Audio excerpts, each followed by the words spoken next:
A while ago, I came across this video on Instagram, and shortly after I got a DM from somebody asking if I could show how you could recreate this look. So that's exactly what we're going to be doing today. But before I get into that, I just want to say a quick thank you to Milanote, who is today's video sponsor, but more on them a little bit later on. If you are interested in the project file that we're going to be working in today, so all the assets, everything, all the good stuff, and from previous tutorials, you can head to my Patreon at patreon.com/Mapal, and you can get them all right there. Now, before we get into After Effects, there is some prep and planning that we have to do, and that is where today's video sponsor, Milanote, comes into play. See, with scenes like what we're going to be doing today, it's super important to plan out what we're going to be needing because we need to shoot with the result in mind. Luckily, Milanote's many tools makes that such a fun and easy process. They have a bunch of templates, which is sometimes a lot nicer than starting from the scary blank page. Anyways, I like starting with a reference or inspiration board where I put everything that I think would make sense for the piece that I'm working on, so I can always refer back to it. I like putting in some colors,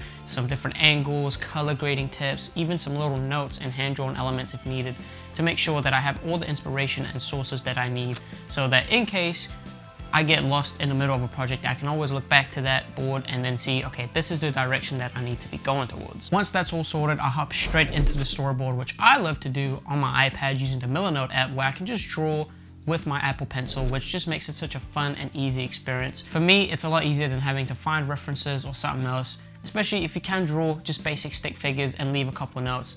It's really the easiest way to go about it, in my opinion. With the storyboard and the inspiration boards in place, I like to hop straight into creating a little hub where I keep all the assets that I need for project. You can download the assets, the original files, straight from your Milanote boards. And this is where I really prefer Milanote over so many different apps. It's such a smooth experience.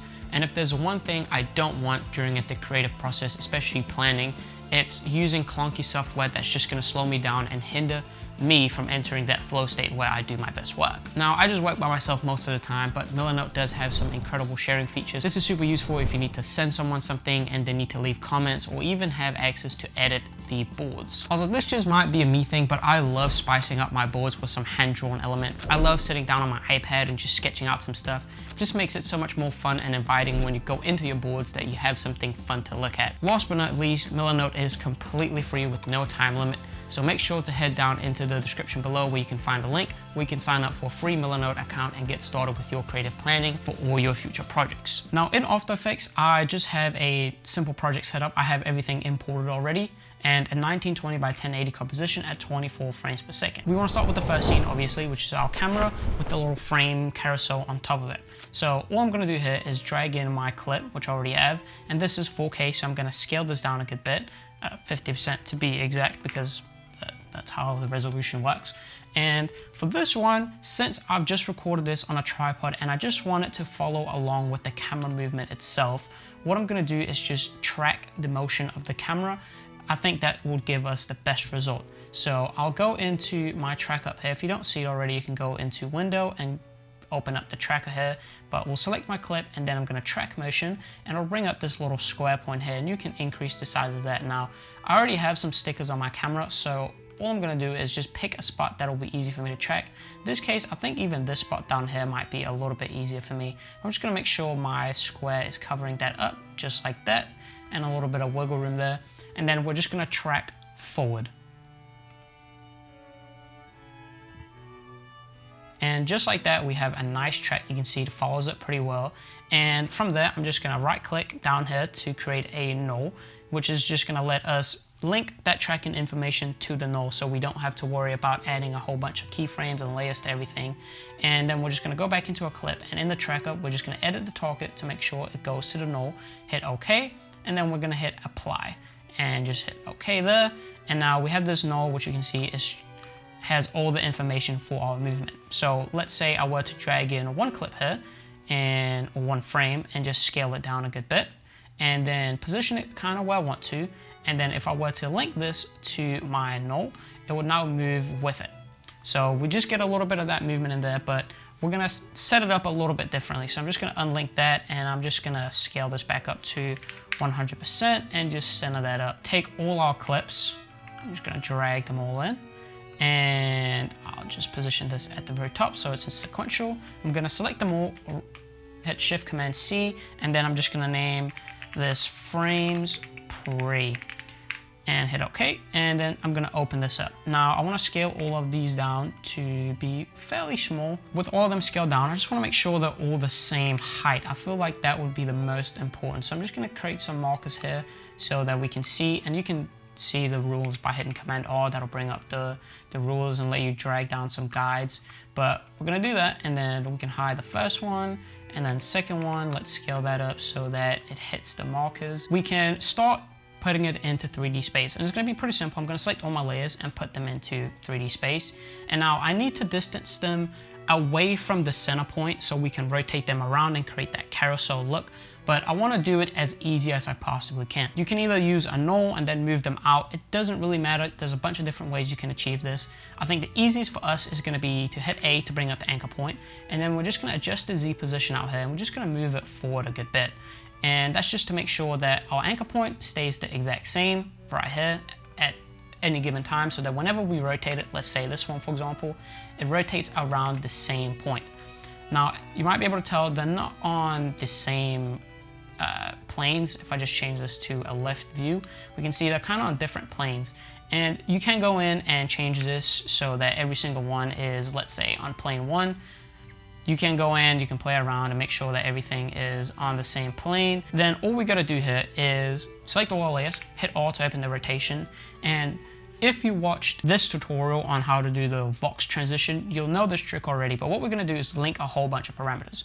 So I'm gonna take the Y rotation of our second layer, link it to the Y rotation, and then just keep going. So it's one big rotation of linking Y rotations.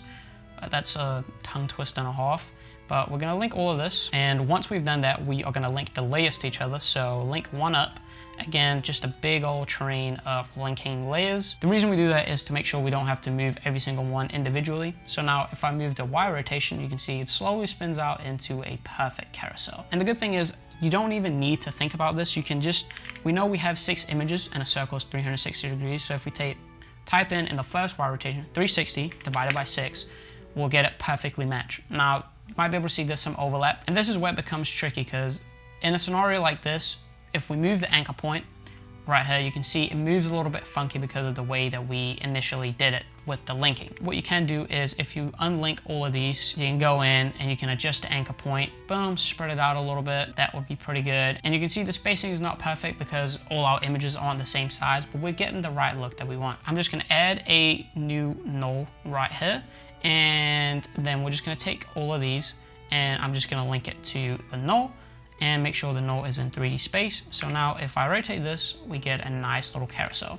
And you can see we get cropped a little bit, but we don't have to worry about that too much. We don't even have to animate it in here either. What we can do is go back into our main composition here, enable the continuously rasterize and enable the 3D, and then we can scale this down, for example, and have it be right on top, like right there, and you can even rotate it right in here. And the good thing about having our anchor point in the middle of the composition like we had before, if we go into 2V mode, you can see it's right in the middle because that's what it was in our previous composition. We can now rotate it without any funkiness. We can give it a little bit of a tilt and all that good stuff. So we really get a lot of flexibility with this technique. And now all we really have to do to this is just link it to the null, and now we have it moving around with the camera a little bit. So it makes it super, super easy. Now all we have to do is add the animation, which is just gonna follow my thumb, and that's pretty simple. So it's just about matching the movement. So I'm gonna keyframe the rotation right at the beginning, and let's go to where my thumb stops spinning. So right here, and I'm just gonna rotate this a whole bunch, and then I'm gonna make sure that I land on the right frame that I want. So let's say right there, and now if I play that back, we get this crazy spinning, and you can adjust the spinning however much you want. I'm just gonna add some sexy speed, which you can get on my Patreon as well, so you know, another good reason. But I'm just gonna give us a nice spin here and stop right as we want it to. And you can even add some motion blur if you want to go above and beyond, which you'll just have to add a force motion blur here to get that motion blur look, increase the motion samples to get a more pleasing look, and increase the shutter angle as well for more motion blur. So you can see at 180, you just get a little bit less motion blur.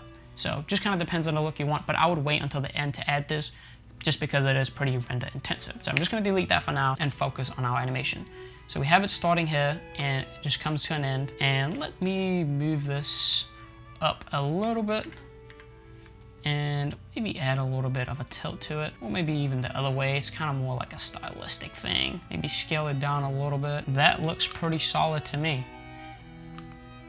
Now the second scene is going to be the one that I was talking about in the beginning, and that is with us walking through. Now I just recorded me out and about in a little area, part town, just where I could find a nice road that we could use for this. And I'm actually going to start by pre-comping this, and I'm just going to name this walking pre, and then make sure that all my layers are, or comps are nice and organized, and we can just mute all of this. Now what I want to do here is do some 3D camera tracking, but first I'm just going to duplicate this, and I'm just going to roto out this tree so that we can place something behind. You probably already know how to roto. We're just going to pick the roto tool, double click this, and I'm just going to draw and make sure that we have a pretty good mask of this tree, and then I'll see you back when this is rotoed out. Now this is pretty rough, but it'll definitely do. It'll be just fine. We don't need it to be anything too extravagant. So I'm gonna open back up my regular clip, and I'm gonna hide my little roto here. And the next thing I wanna do is select my clip and then go into the tracker again. So if you still don't have this open, you just wanna go into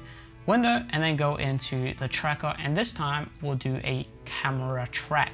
And then before it finishes, I'm just gonna go in and click detailed analysis just to make sure we get the best track possible. The reason why we're doing this tracking instead of the other tracking we did in the previous clip is because our camera is moving throughout the scene, and we want to make sure that whenever we move through the scene that our camera or the objects that we place is locked in position compared to our camera. So whenever we pause something, if we place something in that, it'll shift along with it, so we kind of pause it as well. I did forget to mention that your composition size and the footage size have to be the same. So in this case I have a 4K clip, so I want to make sure that my composition is in 4K too. So I just changed that, and then I added the 3D camera tracker again, detailed analysis, all the good stuff. And now it might not look like much at this second, but we can increase the points and target size so we can actually see what's going on a little bit better. And now we just want to go through and find a couple of spots where we want our assets to be. And you want to make sure that it kind of looks like the target is kind of where you imagine your assets to be. So like right here, right click and then create solid and camera. I like doing it this way just because it's a little bit easier to visualize as well. So you can see you have one asset there. Maybe we want one asset over here. So create another one, and we just want to make sure, boom, create solid, go forward a little bit again. Maybe we'll have something over here, create solid. We'll add something right here too. So create another solid. And let's go forward a little bit, boom, maybe right here, create solid. And this is just gonna allow us to place things in a couple of different spaces, which is always nice and fun. I already have pretty much everything that we need in here, so I'm just gonna shut all this up, and then we have our cutout layers, which is what we need. So let's say I have this bench that I wanna place in here. I know this bench has it fits on the right side. So I want to pick one of my spots over here, like let's do this one. I'm going to pre-compose this, but I'm going to leave all attributes in this composition. I'm just going to name this bench pre and hit OK. And then you can just delete that from in here. You just want to go into this and place your bench in here. Boom. You can scale this down. You can even change the size of this composition. It doesn't really matter. You can make it however big you want, but I'm just going to hide that and then decrease the scale of this a little bit to fit in here like such. And then I'm going to go back in here. And then we just gotta rotate this to stand up in the correct perspective. You can turn this around however you want to really match it. Maybe scale this up a little bit. We have that right there. And now you can see we now have a bench in perspective with the camera moving through. Simple that is. So now we can start adding some of our other things, like the fun things. So let's say over here, I'm just gonna pre-compose this, and I'm gonna name this UI3. And we're just gonna open that up, and we can start building out this UI. So first of all, I'm going to change this to be a 4K composition like our clip is, and we can start putting this together. So I'm going to have my general fill, I'm going to have my left and my right cutouts, and my top as well. So we're going to put the top at the top, and let me just move that up, and we can scale that up, put that here, and the right side, let's just move that over here, scale that down a little bit, just to make sure that everything fits where we want it, maybe a little bit bigger than that. Boom, like that, and line that up perfectly. And the same with my other side, and they both connect with the ground here. And then we have my generative fill here. We're just gonna scale that down a little bit. And we can add some animations to this, just some simple position and move animations. So let's say the generative fill here, we're just gonna add a slight scale and a position animation. So let's just keyframe that at, let's say 3 seconds, keyframe that, boom, boom. Go back about 1 second and set that to 0, and then just move that down a little bit. And we can just add some simple easing. You can add some sexy speed, kind of whatever you want. I think I'm gonna add my super sexy in animation speed. So just gonna start out quick and then come in, boom, nice and simple. I don't really know what will look good for this. Maybe even just a position animation might work pretty well actually instead. So we can just keyframe the position here, go back a little bit, and I'm just gonna drag these down from the bottom here. And let's add some in animation to these. Move them up to the beginning. They both come in, and maybe offset them just a little bit so the left comes in first and the right comes in second. And then we can have the top, add some position animation to that, keyframe that, go back a little bit and maybe drag that up. And then we're just gonna add the same easing to that as well. Boom, so they come in and the top comes in just like that. And we can even add some motion blur to all of this as well. And then we can go back into our walk-in pre. Now it's on the ground, so we need to, again, move this around to fit. And we also need to scale this up a good bit. And let's open up the rotation, boom, like that. And we're gonna put it behind our rotor here, which is why we have this rotor, so that everything we want to be behind the rotor will be behind the rotor. But now if we move through here, you can see we have a nice little tracking. And this is, you want to spend a good bit of time if you have cutout elements like this to make sure that the tracking is actually good, like you see up here. So play around with the rotoscope and make sure that's really good. There's a couple more things you can add to make this a little bit more realistic. So we have this nice little UI pre. We can duplicate this and let's just rotate it so that it is laying flat, and rotate it this way and then put it down on the ground here. And we just want to make sure that we line this up the best we can. Move it back in space and move it over a little bit. And all I'm trying to do here is to create a nice realistic shadow looking type of thing. And we can just add a fastbox blur to this. Boom. Increase the blur radius a little bit. Not too much. You can see we've got some pretty harsh shadows on here today. So maybe even like a 3. We can add a fill and change that to a nice black color, and we can play around with the blending mode and the opacity to get the exact look that we want to match the shadows here. But that's just gonna sell it just a little bit more, and maybe even up the blur just a little bit more, like that. So we just get a nice shadow, make it look a little bit more realistic, like it's actually in the scene. Let's say we want a tree on this red one back here, so we're gonna pre-comp that, just name this tree, open up here, drag in a tree that we have, boom, and let's scale that up a good bit, boom, like that. Go back into our walk-in here, and let's just rotate this, have it stand up, and we want to make sure it's rotated the right way, and scale it up, move that over this way, maybe give it a slight angle here, like that, and place it at the back as well, so that it's kind of behind everything else, and there you have an extra tree. And this is where, if you do the Asus workflow, you can color grade all of this together so it all looks like it's been graded the same way, so it's not like one thing in it is an asset and another thing ain't. But you can see it looks pretty good, needs a little bit of finessing down here, but I think that is pretty clean.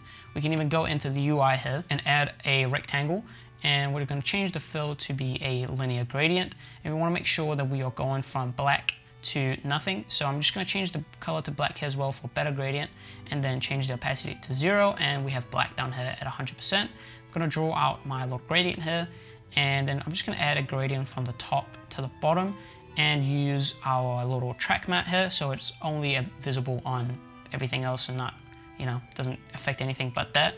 Maybe decrease the opacity of it just a little bit, and if we go back in here, you can see it just gives it a little bit more oomph. Might want to play around with that, but I think that looks pretty good.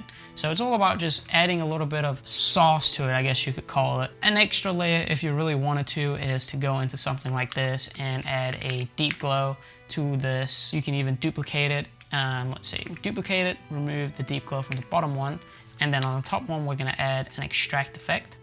And I'm just gonna put the deep glow below it and hide the deep glow for now. I'm gonna remove all the blacks here. So if I solo this and just give it a slight bit of a fade here and move it up just a little bit more, and then turn on the deep glow again, so it's only affecting the icons and stuff like that. Play around with the deep glow settings just a little bit and show that again. So it just adds, again, it's just that little bit of spice that makes it look a lot better. And all the points you don't use, you can always hide them and all that good stuff. But now the last part is just creating that super zoom effect where we're going to be zooming into this one little frame here. And I know that this frame is the same exact as the very first frame of the clip that we're going to transition into. So it really shouldn't be too hard to create that bit of transition. Now there's obviously a couple of different ways you can go about it, but I think we can finagle this just a little bit by let's linking up all of this. So what we can do is just take this and let's just pre-comp this and name this camera pre just because I'm a bit lazy, and then we can enable the scale of this, and right as I go to click here, we're just gonna start the zoom. So go forward until the last frame here. Let me go here and maybe even the position as well, just so we can make sure that we focus into the right spot. And I'm just going to scale this up a good bit, and I just want to make sure that we get this pretty good. Scale that up a good bit more. And it doesn't matter that it's not the highest of quality, because we are going to be enabling a bit of motion blur to this, like that. And we can add some easing. Let's go with some, let's go with this one and enable motion blur for both of these layers. So now we'll get this super zoom effect and transition into that. So really super simple. And what we can do to sell this even a little bit more is add an adjustment layer. We're just going to add a transform effect, and let's open this up, and we're just going to add a little bit of a zoom shake impact. So I'm going to add 2 slider controls to this, and I'm just going to duplicate that, and then to the position I'm going to alt click, and then down in the expressions box I'm just going to do a wiggle, and I'm going to link the first slider control, and then I'm going to add a comma, and then link the second slider control so that we can keyframe the shake, which is, we've done this plenty of times. And then we're just going to keyframe the 2 slider controls, and you can keyframe the scale if you want to. It's not necessary, but you can if you want a little bit more of a punch in zoom type of thing. And let's just go forward, and let's just set both of them to 10 by 10, and then go forward a little bit more again and just set them down to 0. Playing that back, you just get a little bit of zoom, and you might even tighten these up just a little bit and move them over a little bit more. Boom. Play around with the exact position of them and the intensity. So maybe even do 30 by 30. Tighten these up a little bit more. Boom. And maybe even move these keyframe. I'll move this layer over just a little bit more, and just so it's a little bit more snappy. Boom. We get some nice motion there. Add some more motion blur to all of this so that the shake also has some motion blur. It's just going to help sell it a little bit. We can scale this down to fit like that. That's how you create that look. Now you can spice it up even more, but this will give you a good idea of how to do it in all the pieces that you need. Now you can go out and get your own footage, or go to the Patreon at patreon.com/Mapal, get all these assets and try and recreate this and do a better job than I did. Take a bit more time on the cutouts of everything, and you'll be off to a fantastic start and really play around with what you can add into it and create a whole different world. Use some AI feature like generative fill and stuff like that to create some even more cooler stuff. I just want to say thank you, and thank you to Milanote for sponsoring this video. Again, you can head down in the description, click the link down there and sign up for a free account. Fantastic tool, love using it. And make sure you like, comment, subscribe, have some good fun with that, and I'll see you again pretty soon. So thank you, and peace out.